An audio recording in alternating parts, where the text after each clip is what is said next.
Okay, so I'm back. So, a little recap. Remember, there's 8 categories of seafood.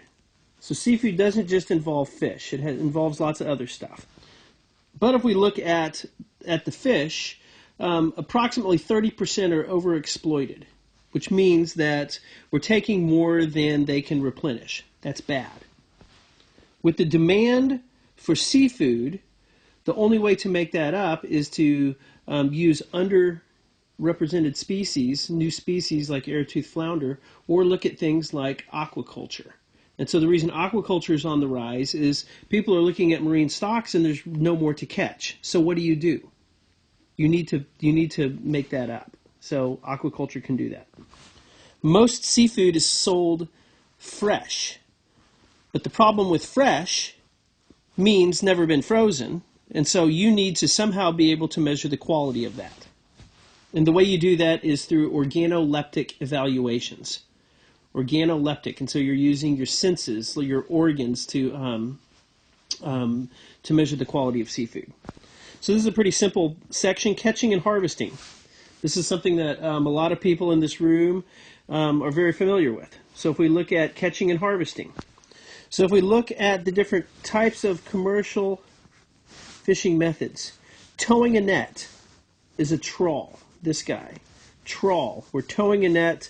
This boat is moving forward, whereas a purse seine, this boat is staying still. And then, if this is the boat right here, and then we use blue for the net, you use another boat to make a circle, and then the bottom of the net, right down here, has a line attached to it, and so you can purse it up. And so it will end up looking like this, and you pretty much purse the whole thing up, and then the fish are captured on the inside of it. Trolling we're familiar with. We're trolling a bunch of hooks behind the boat. Pots and trap, where you set pots in the bottom. People catch fish in pots too. There's a big fishery in Kodiak where they use pots. Long lines, you have a ground line that has hooks that come off of it. You can do this for subsistence black cod fishing. People also use harpoons. And people also use a dredge.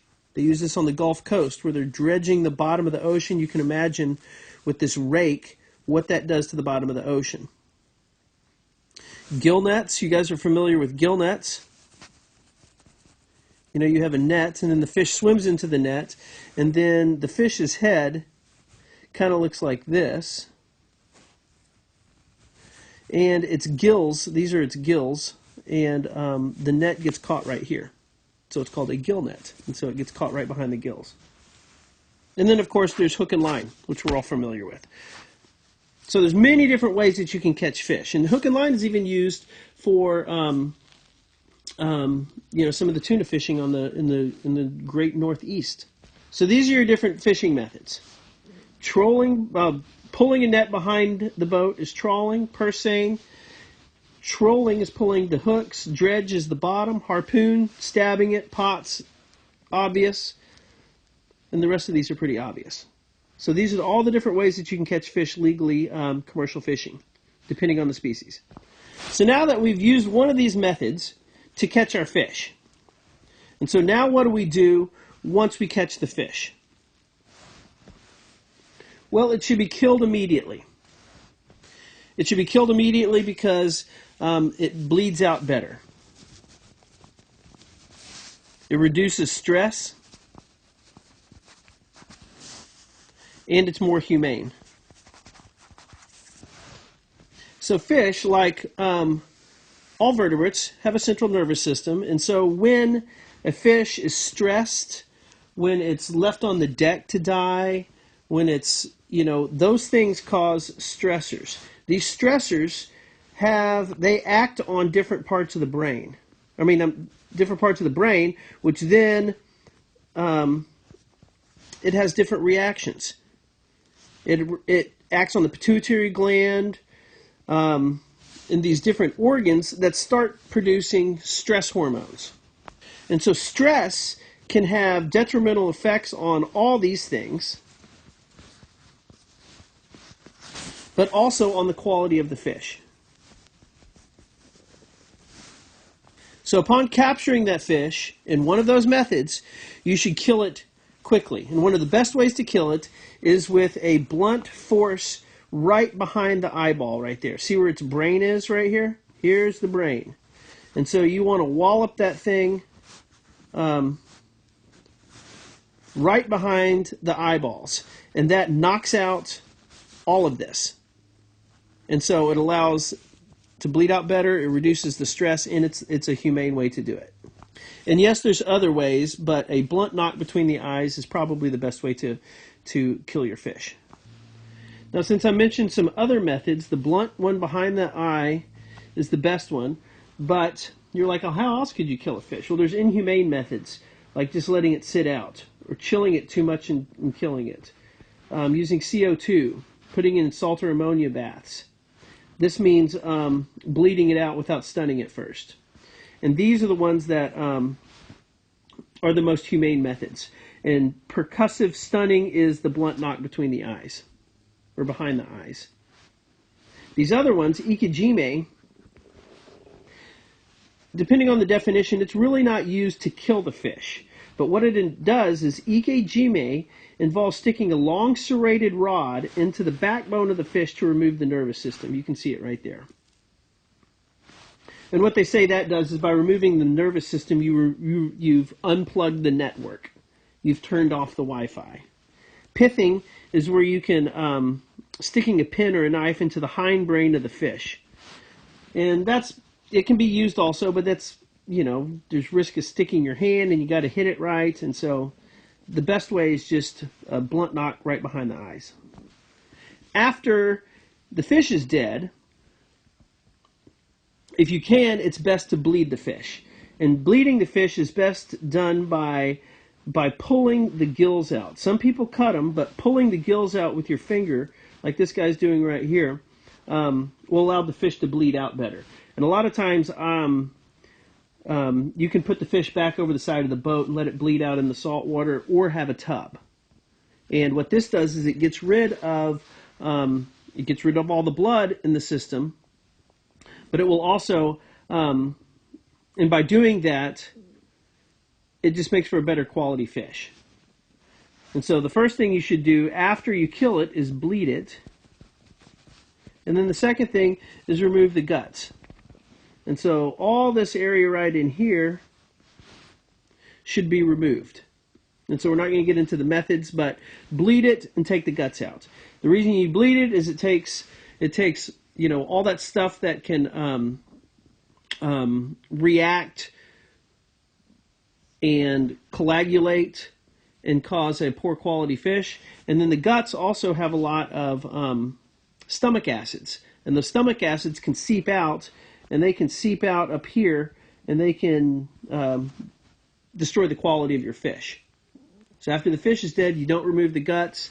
The stomach acids can go up, and stomach acids like to degrade protein, which is what they do really well, and so they'll do that to the actual flesh. And here's a picture of a not bled fish. And then here's one, I'll use yellow, of a bled fish. And so you can see what the two different fillets look like. Now you don't have to do this, but another thing that you can do is pressure bleed.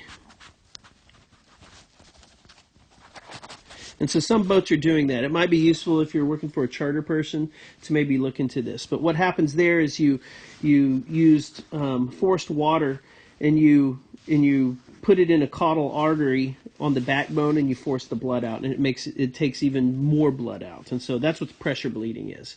But only very few people do that. And what you're left with is a very nice looking salmon fillet.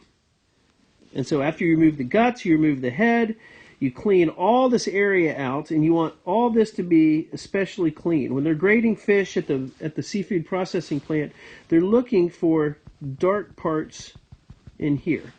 They'll call that the knuckle. And so you want to make sure you clean all that out, and it should look beautiful and pristine and look like this. That's a really nice looking fish. Now after you do this, and so now you have this nice looking fish, and so it is super important to ice or chill your fish. Super important to do that. 2 reasons why it's important. It delays rigor mortis. Delays rigor mortis. Icing delays rigor mortis. And also degradation. That's the second reason. Rigor mortis is where the muscles will contract and they will not release themselves. And so by chilling your fish, you can delay rigor mortis and you can make it be not so strong. Obviously one of these fish is in rigor mortis and the second one is not. You should not fillet your fish while it's in rigor mortis, because those muscles contracting, they're pulling on the bones, and you fillet the fish and it'll cause gaping in that fillet. So it'll delay rigor mortis, but it will also delay degradation. Degradation, look at these fancy graphs here. Whoa. So if we look at this first one, temperature. As temperature goes up, I should do this in red. As temperature goes up, the rate of change or growth is going up also. So if you can keep something around 0 to 5 degrees C, you're going to really slow down the growth of your bacteria.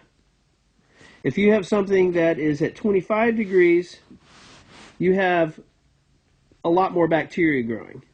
There's also a little thing called a Q10, for those of you that are in chemistry. For every 10 degrees that you double every 10 degrees, if you doubled the temperature from 0 to 10, 10 to 20, 20 to 40, you can look at a rate function on how fast something is happening.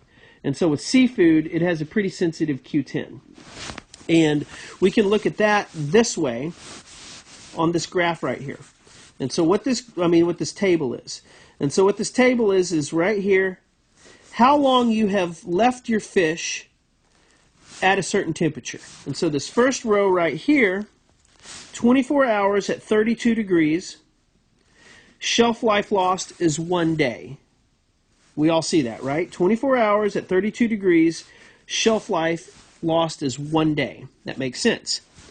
24 hours at 55 degrees, we have lost the equivalent of 5.2 days of shelf life.